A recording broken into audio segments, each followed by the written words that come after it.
Hello everyone, welcome back to my channel.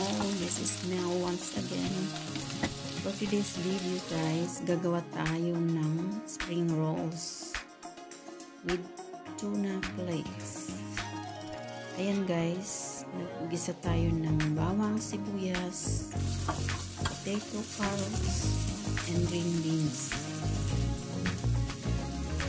Then dagdag ng water para maging soft ang ating vegetable. Then cover it for about 2 minutes.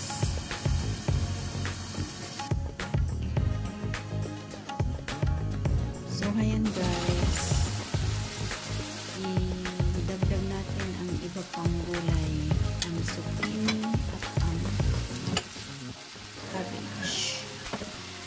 Walang available na togi dito guys. Parang napakahirap hanapin ngayon. So, ang substitute ay zucchini at nilagyan ko ng potato. Experiment guys. Mahilig ako mag-experiment. Ayan, nilagyan ng pampalasa, salt, pepper, paste, at saka yung vegetable cubes.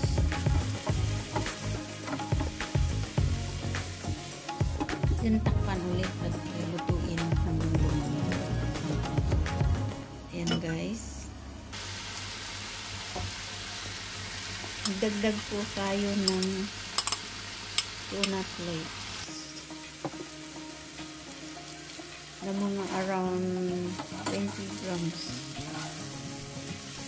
Maliit lang na portion guys kasi ako lang din ang kakain mag-isa.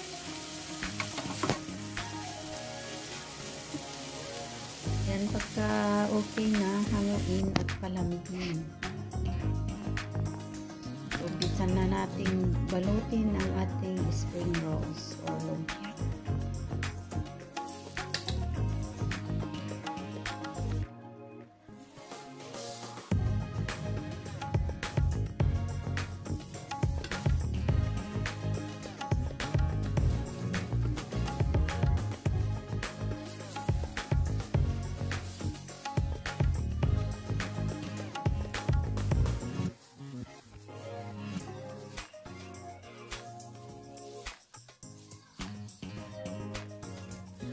Repeat the same process guys hanggang sa mabalot lang hot ang vegetables.